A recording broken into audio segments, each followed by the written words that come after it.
Hey, what's up everybody? Welcome to this week's Q&A. Sorry I'm a day late, but I was getting those scope videos finished, and I really hope those will be a big help to anybody who wants to purchase one of those cheap $100 scopes and just needs a beginner's guide on how to get started. So anyway, let's jump into the questions. Gotta say a huge thank you to Mr. Pete 1985. Last week I asked about getting a correct copy of Sega Age's Fantasy Zone for testing, and I had one that worked with HD Loader but not worked with burned media, so Mr. Pete was able to help me out and get me the exact one that I needed, which is awesome because I really use that for testing because it's, in my opinion, one of the best ways to quickly switch between resolutions on a PS2. So thanks again, Mr. Pete. Kyle Gamblin was following up with this question from last week about will there ever be a Super Nintendo internal HDMI mod, and this question is about the Genesis. And to be honest, I don't think that digital audio or video signals are available from the Genesis. So for the same reasons as a Super Nintendo, you won't get an internal HDMI mod unless it was some kind of analog to digital solution, which in almost every case it would be better off for you to get, do an RGB bypass, get the best quality RGB signal and put that through the OSSC or even the RetroTink 2X depending on what you're looking for.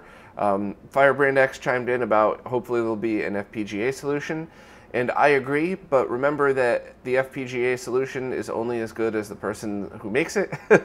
And there was, I think there was a MIST core for the Genesis. The MIST is that FPGA device that, from what I've heard, I still haven't had an opportunity to use one, but from what I've heard, it does a really great job with some of the old computers like the Commodore 64, I believe. And somebody had started a Genesis core but never finished it. So it's the typical FPGA explanation. If the core is as perfect as possible, it's a great experience, and if not, it's still, what a work in progress experience would feel like. So hopefully we will get a solid high quality FPGA solution for it. I've heard rumors that a few people are working on it, not just the person who did the MIST core. So we'll see, but only time will tell, and I'm waiting for something like that with just as much anticipation as you are. So hopefully we'll see something like that within the next few years. A few people chimed in regards to the EverDrive N8 and expansion audio stuff. Firebrand X said that he wrote a detailed guide on how to pass expansion audio from the N8 to the NES RGB board. Sorry, dude, I can't believe I forgot about that. I remember when you posted that. Good work. So the link is in last week's description if anybody's interested.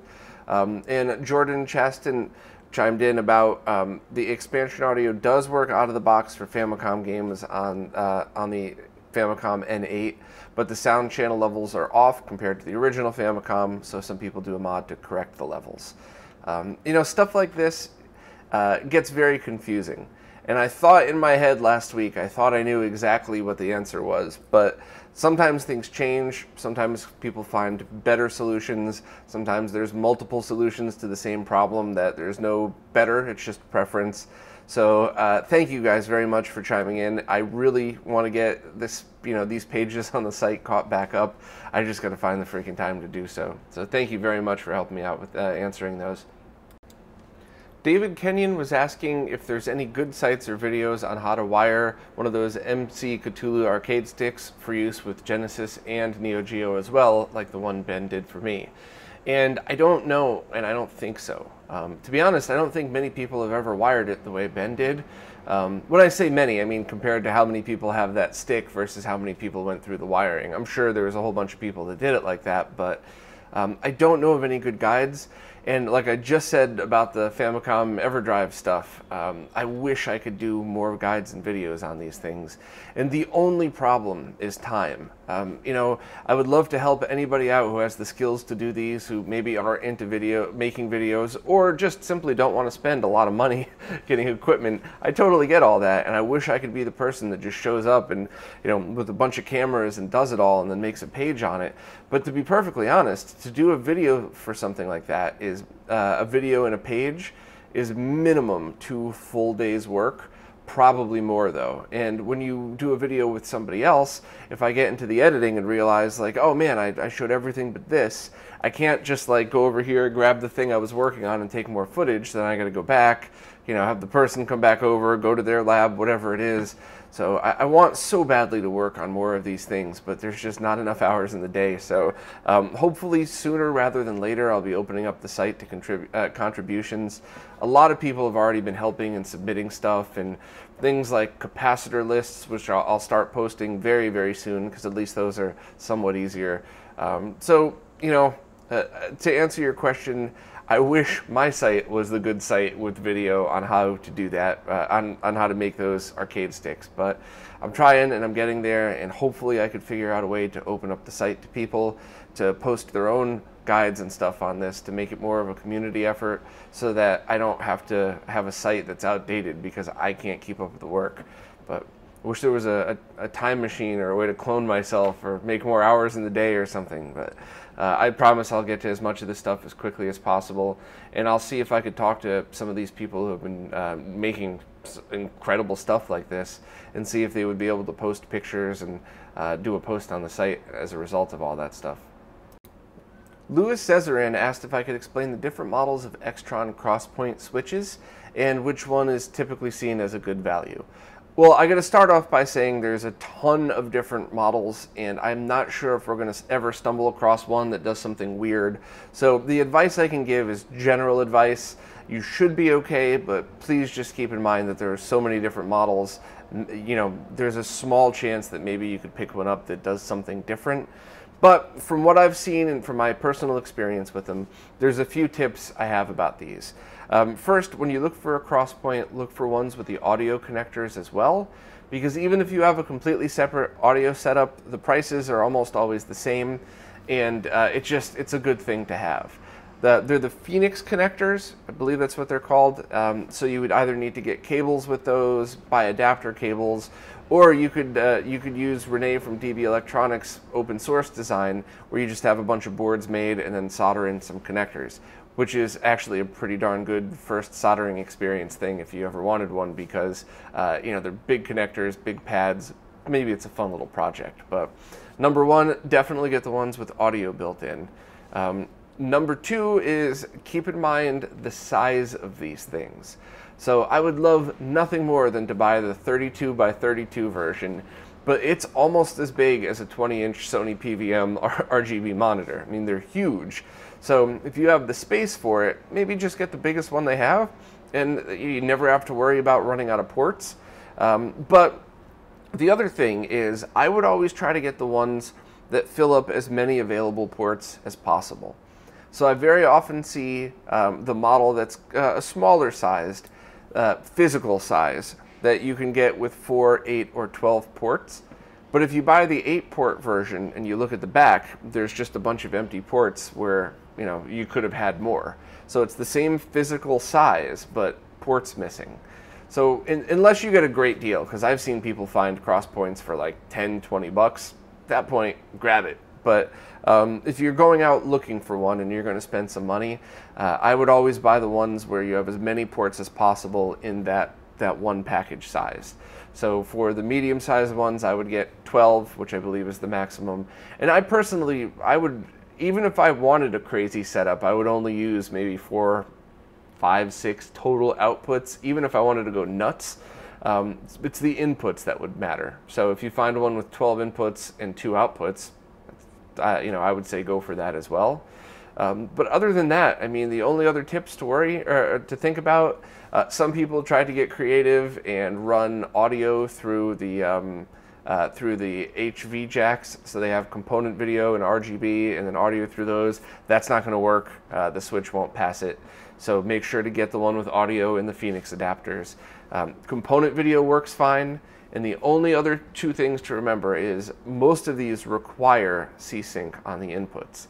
At this point, you could get C-Sync from every console. I mean, there's only a few rare cases where you can't get direct C-Sync from the console itself, but you need to have C-Sync in, and it outputs a TTL level voltage. So if the output is going into a device that definitely falls within the SCART spec, especially like the OSSC, you need to either put it in the VGA port of the OSSC, or you need to buy special BNC to SCART cables that have the correct attenuation in the SCART head to make sure that you don't overload and blow out any of the SCART equipment. For RGB monitors, I would just double check.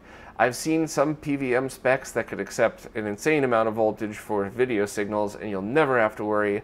I've seen other monitors have switches on the back, where if you have to switch between 75 ohm, regular C-Sync, or TTL level, and if the switch is in the wrong place, you could damage the monitor. So, I mean, that's pretty much the best rundown I could possibly give.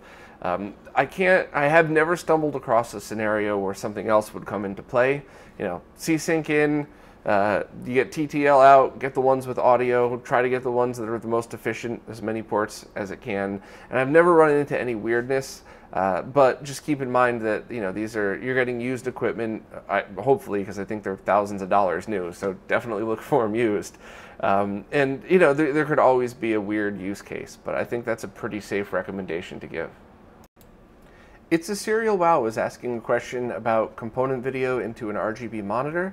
I think I'm understanding the question properly. I'm sorry if I'm not, but I believe the question is there's an existing component video setup, so HD Retrovision cables paired with a G-Comp switch, and the problem is needing to get that into the BNC inputs of the Sony Trinitron PVM 1353MD. So if I am remembering this correctly, that model accepts component video through the RGB lines.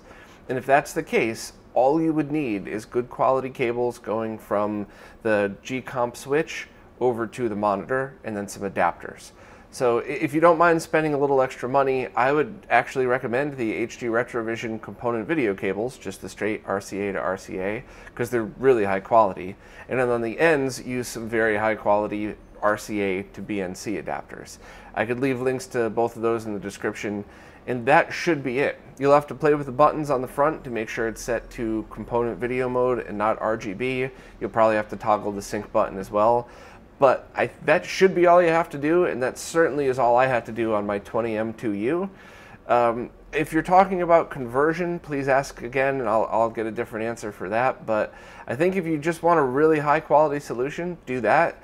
Or if you want a super cheap solution now to hold you off, get any RCA cables and any cheap RCA to BNC adapters off eBay. You could probably do the whole thing for less than 10 bucks, and then save up for the good one, because from what I've been told and from what I've experienced, the RCA to BNC adapters, the fit is the most important part. So there's no little bit of play, which could cause flicker, a bunch of other stuff.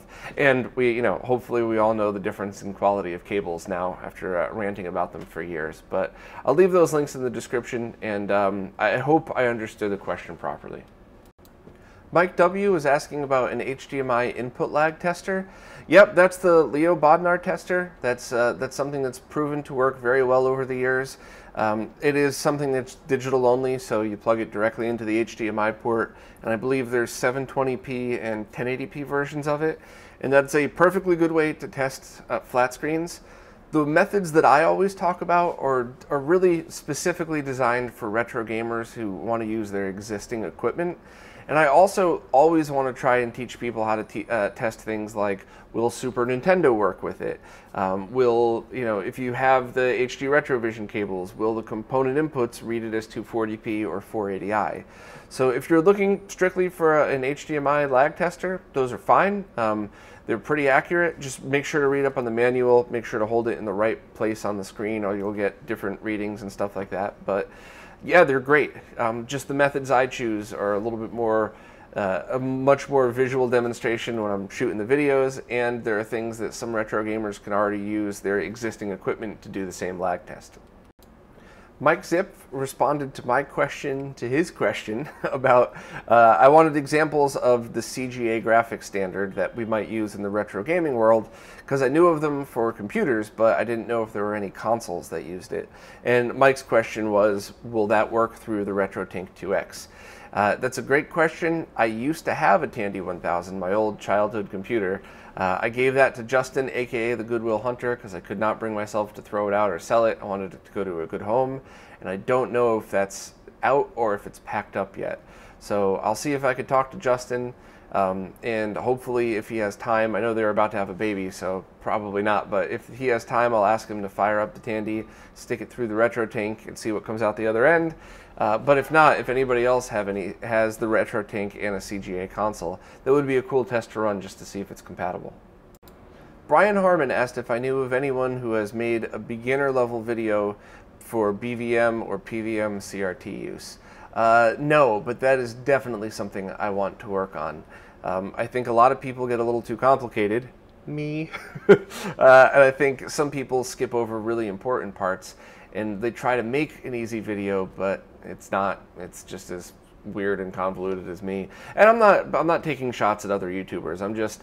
I've very often seen really great videos, like very high quality videos that miss the point of some of the simpler things. So that's one of the things that I really want to do. And once I finally get caught up with my backlog of stuff, I'm not sure if you can see back there, but my backlog has gone down. I'm slowly getting back up here now. But one thing I want to do is an entire beginner series. And a few people have talked to me about that over the years, but one of the biggest complaints I get both about the site and my videos is that it's very hard for new people to jump in. So I want to try to have just a beginner section for people that just the very basics. All short videos, you know, I'll label them part 1, 2, 3 so you could watch them as a series if you'd like, but I really want to get into all that. If you have any suggestions on things that really need to get hit, I have a full detailed list of stuff I'm going to do, but feel free to post in the comments or something, and if anybody wants to add to that, that'd be great too. But I don't know when I can get to that. That's something I think I would like to do in front of a green screen, because while this video, I love having the stuff that I love behind me, Metroid and Metal and all that stuff. I want to do a very professional looking job, and it's not hard. I have the whole setup. I'll be doing a video on that soon as well, actually. But I have my green screen setup pretty much finalized, and I'll be able to start doing videos like that. I really just want it to be higher quality and easy for people to work on. So maybe I could talk to Kenji, the person who's always been helping me with my video editing stuff, and see if I could hire him to make it look fancy and all that stuff. But I would definitely like a lot of videos, a whole series of beginner videos that are very short, only a few minutes each, just to concentrate on each piece of the puzzle, so people who want to start working on the stuff could understand it better, or even just go back and reference things in the future. But good suggestion. Clint Collage asked about the 1UP cards for cleaning consoles and cartridges. I've never used one personally. The only thing I have to say about any of those kits is it does weird me out that a lot of them tell you, you know, good for up to 1,000 cleanings or something. And it might be. I mean, if all of your collection is just a little bit dirty, a little bit of oxidation or something over the years, then yeah, I mean, it probably would be fine. But what if you have one game that's got some rust or rot on it, and now there's just little microscopic pieces of that, and you put your other games in it, and there's little microscopic pieces of abrasive material scraping up against your games. It could be nothing. It could just be me being paranoid and over careful. But I just think that using Q-tips, IPA, and a pink eraser guarantees that, you know, it's a fresh run every time. But it could be perfectly fine. That's really something I'd like to look into more. Maybe when I eventually get to the cleaning cartridges video, I could buy one of the 1UP cards and then stick it under a microscope to see if there is a lot of abrasive material on the inside. But if anybody else has any thoughts on that, please let me know. You know, I'm all ears for this. I never pretend to be the person who knows everything about it. I can only really just give my feedback on things. So if somebody's used the 1UP cards and understands them differently than I do, please post down below. Clint had a second question, this one about the G-SCART Switch Lite and its new pass-through mode. And I want to make sure that I explain this correctly, because Clint, it sounds like you get it, but maybe other people are still confused on the subject, and I'll try not to make it worse. The newest G-SCART Switch Lite only has a pass-through option for component video, not a conversion. So specifically what that means, let's say you're using an open source scan converter as your target device. That accepts many different resolutions and signals through its SCART port. You could put component and RGB through the SCART port, and you could put 240p, 480i, and 480p. So from that perspective, let's say you have 8 consoles total. You have 7 RGB consoles, and then you have a PlayStation 3. To have the pass-through option would be perfect, because you don't have to fumble with unplugging and replugging. You don't have to mess with anything. You just use the pass-through, and when you switch over to your PS3, you just grab your OSSE remote and switch it to component video mode, not RGB. Now, same thing with the Sony BVMs and PVMs that could accept both off the inputs. Really anything like that. So the pass-through option is really for people who just who have less than 8 total consoles, or 8 or less total consoles, and don't want to fumble with different Switch solutions. The scenario I just described is exactly the scenario I have right here, where it would be great to route my PS3 through the same Switch that I have everything else routed through, and that's it. So it's only a pass-through option.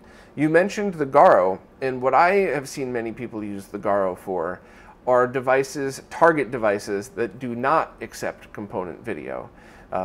So I guess an example that I'd shown was if you have 4 component devices going into a Garo, going into one of the older G-SCARTs, and that G-SCART goes off to that device, that would be the better use for it, because the Garo converts the signal, whereas this new version of the G-SCART just passes that through. Once again, it sounded like you had a full grasp on that. I just wanted to make sure I was clear for anybody else listening, especially for people that are just jumping into this stuff, because we're all guilty, me especially, of just, because something happened 3 years ago that was a big deal, we all are in the loop. But if somebody's just getting into the scene now and just looking at a G-SCART, how would they know that it didn't do conversions? So I always try to, I'm bad at it, but I'm always trying to keep that in mind. And sometimes I guess I over-explain, but better than leaving people out of the loop. To answer your other part of that question, RetroAccess is working on a component to SCART pass-through cable, but I don't know if anybody else will. And I hope so. I like choices. I like being able to buy from multiple places. But I think a lot of people might be hesitant, just because then they would have to be the ones to have the same conversation I just had, in that this is not a conversion device, this is simply a pass-through. And some people just aren't going to get that. So I totally understand. I hope more people jump on board, especially people overseas. That way we could have this covered globally. But great questions. Thanks.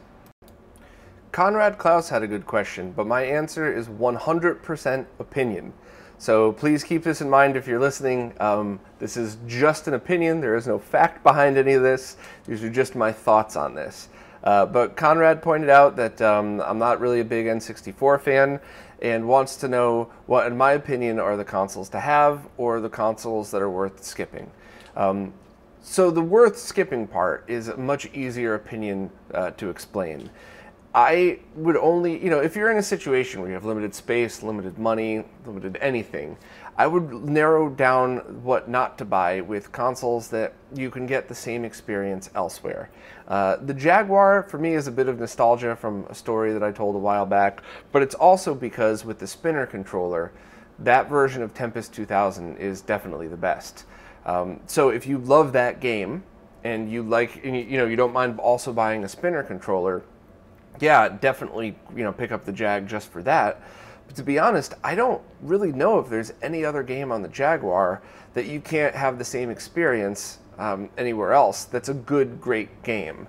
Now, some people might love, Cybermorph and all that stuff, but I think a lot of people that want to try the Jaguar really just want to experience it for the first time and then kind of move along, which is another reason I'm really, not to get too sidetracked, but I'm really pushing for having some kind of video game museum in New York so that people could go in and sit and, small entry fee, and go play the Jaguar for an hour, and, now you have that experience. But back on track here, if you don't like Tempest, or if someday we're able to build a really high quality spinner controller for the PlayStation, then don't get a Jaguar. Same thing with the 3DO. Maybe you love Road Rash, and that is supposedly the best version. I remember it as the best version. Maybe you love this version of Street Fighter for it, and you don't mind hunting down a 6-button pad, or getting a converter for your arcade stick. But if you don't love the games that are only on 3DO, or their best versions on 3DO, skip it.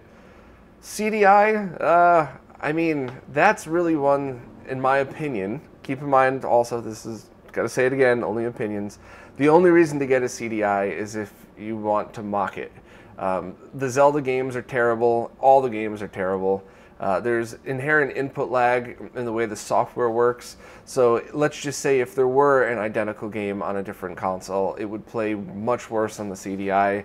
And once again, I would love to be able to have people come in and sit down and play an RGB CDI and see how terrible it was so they don't have to buy it. But that's pretty much it. And same thing with Neo Geo.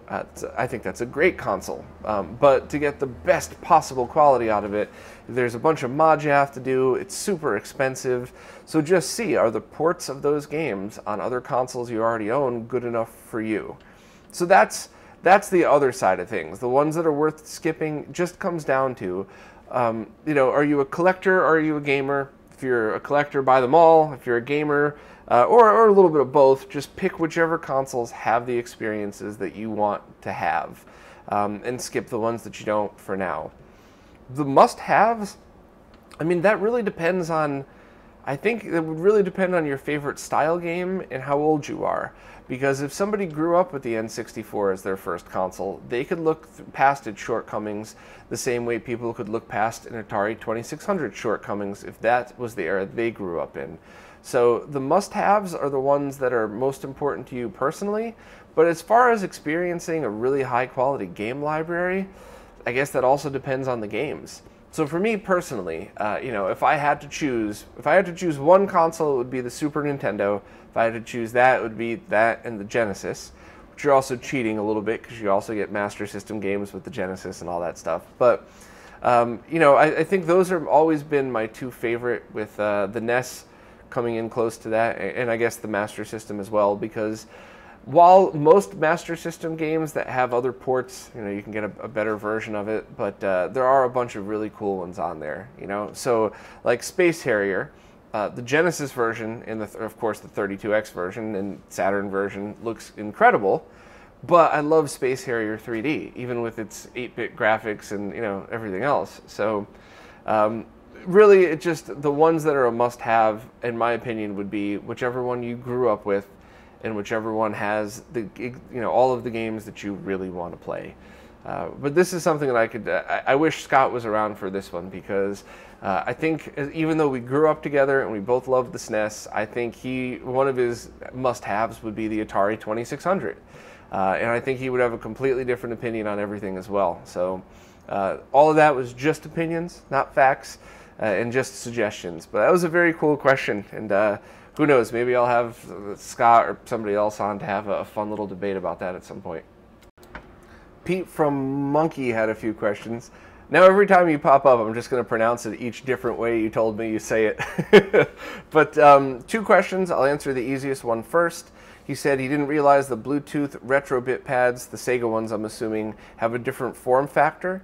I think that there's 2 for each. So Genesis and Saturn each will have a wireless version that's exactly like the original, and then each will have a version that has analog sticks at the bottom, kind of like the 8BitDo SNES controllers. Some look identical to the original, some have the analog in there, and I think with the extra triggers on the back as well.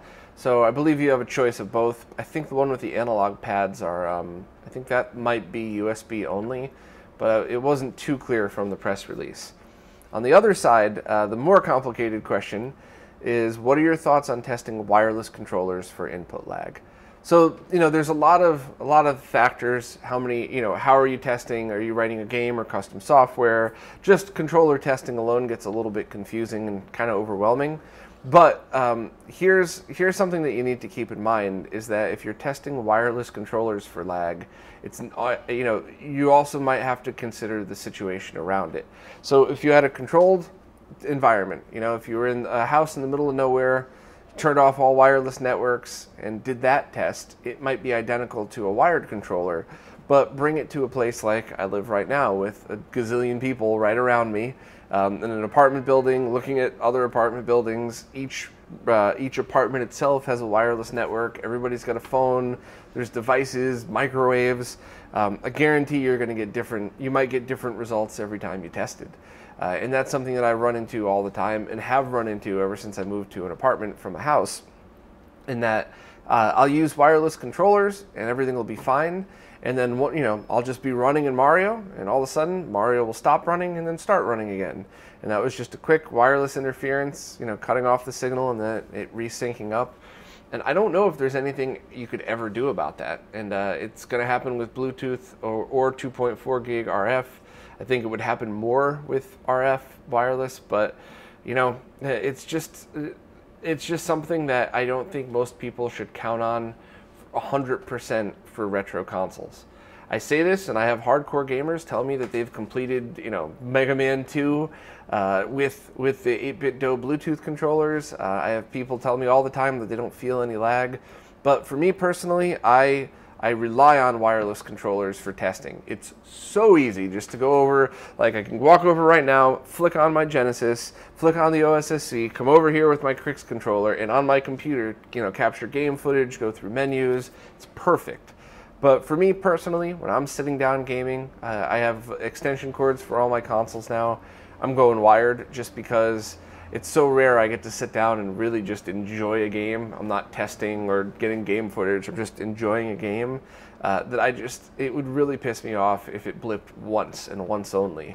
I value the experience, so I don't want to get it screwed up. But like I said, people have wildly different experiences with wireless. Your environment matters a lot, other devices around you, and I guess a little bit of luck as well. So to answer your direct question, my thoughts on testing wireless controllers for input lag, you could use the same LED circuit that I used on the Super Nintendo controller, the one that Steve from HD Retrovision helped me design that circuit. And you will get accurate readings, but try to do a bunch of tests. Maybe at busy times if you live in an apartment building to see if interference is affecting it at all. My buddy Chris from Belgium had a question, and I can't remember if I answered a similar one here or on my podcast or on somebody else's podcast, so I'm going to make it short in case I'm repeating myself. I don't want to bore everybody to death, but he wants to know my opinion on the future of real console mods, so not clone consoles or FPGA consoles. And I think what's going to happen 10, 20 years in the future, the not so distant future, I think what eventually is going to happen is FPGA gaming is going to get much more precise. I mean, not that Kevtris's aren't. I just mean in general, there's going to be cores for everything. Software emulation is going to reach a point where for arcade boards, you might be able to have a zero lag solution if it's all tweaked properly. So I think in the future, we're probably all going to be playing on some kind of clone device, and original consoles are going to be more for collectors and for things like museums, arcade museum, the video game museum idea I've been talking about forever, where people could go in and have the original real experience. So I kind of think that's where it's going. That's one of the many reasons why I'm annoyingly pushing the no-cut mods to everything, so that 10, 20 years from now, people just don't look down at their consoles and see Swiss cheese in the back because of all the mods that don't matter anymore. But something like a full digital-to-digital mod on every console would be ideal if people are using originals. That way you could manipulate the signal any way you'd like. And that's just not possible for certain consoles either. So, I really think that the way things are going now, some of the incredible mods that people have come up with, for people that like tinkering and like doing the work and really enjoy this, same people that like to build model airplanes rather than just buy a pre-built, metal die-cast model of one, I think those are the people that are going to still be with this stuff in 20 years. Classic car builders, probably a better example. But I think at some point it's just going to come down to your average person might be better off buying an FPGA console, which is weird for me to say because of the website that I run and how much I'm pushing this. So I think we're slowly over the next 10, 20 years going to move from modding our consoles to get every feature out of them to preservation, restoration, and doing mods like the RGB mod for a SNES Mini. That as long as you don't do anything terrible to your console, that's 100% reversible. And so many of the things I do now are totally reversible. Even the Genesis RGB bypass, the only thing that I've done that I mean, it isn't really damaging as I pull out the the RF box on it and mount the connector there. But if I ever really wanted to put that back to stock, I could push the pins back down on the chip, solder them very carefully. I could put the connector back. I could even bolt back the RF connector, and it might leave some scratches on the motherboard, but that would be under the RF connector, so maybe you wouldn't see it. But yeah, that's my opinion, and that's kind of, I think hopefully that sums up pretty quickly why no-cut mods are so important to me, and why mods that give us everything you can get out of a console today but don't destroy the console are also really important to me. So for things like right now a Genesis, I could take the triple bypass or Voltars board, install that into a Genesis, and get a perfect solution. And someday, if there's a 10K FPGA Genesis that does everything we need, and I'm into the collecting aspect, I could just very carefully put that back to the way it was and have something on my shelf that I know is preserved perfectly. Next, Aliar, I'm very sorry. Please tell me how to pronounce it in the comments, and I promise I won't. I'll try not to screw it up again. But they want to know what's the hierarchy of Genesis board revisions. They have a VA2, should you look for a different revision. I think VA2 is fine. I'm not an expert by any means at the different Genesis revisions, so I think if you're looking for a chart on the differences, you should check out the Sega 16 forums and the posts by Ace. I believe a VA2 motherboard's fine though, and I really think if you have, in almost every case, if you have a Genesis 1 with that says high definition graphics on it, has the EXT port in the back, and the matching serial number, then, or the FCC ID number, then it should be perfect. If you have any issues, it's related to cap replacement being needed or something else. There was only one person over the years that emailed me saying they found that exact one and it wasn't good, but I can't remember if they did a restoration on it. Maybe all the caps were just leaky, or maybe it was just a case swap. I've seen plenty of times over the years people have a broken Genesis in a beat up in a mint case, in a working Genesis in a beat up case, and they just swap them, which makes sense to me. So I'll leave a link in the description if you want to research the board revisions and what the differences are. But if you have the Genesis that I described, you should be good to go as long as there's nothing actually wrong or broken with it. Justin from Console Kits wants to know if there's any updates on the Sega Triple Bypass and if the results would change my recommendations for what's the best Genesis. As of right now, as of 2:30 on Saturday afternoon, I believe Jose is 90% done building the first one, and we'll try to install it in a Genesis 3 today or tomorrow. As soon as there's any real update, I'll post on everything, Twitter, Instagram, put a news post on the site, because I'm very excited about this. And will it change my recommendations? It really just depends on what you're looking to do. So you can get a high definition graphics Genesis, and there are some with, you just get lucky and there aren't too many jail bars. So if you're playing on an RGB monitor, it might not be as noticeable. So I mean, I'd still recommend that as your best bet, just because it's easiest. But what I would change is that now you could make all Genesis consoles equal. So if you're limited on space and you don't care about Sega CD, now you could use a Genesis 3. If you always loved the look of a Genesis 2, or you really just want to use a Sega CD 2, but you hate the look of the way the Genesis 1 looks on the 2, now you get a Genesis 2, do this mod, and it's perfect.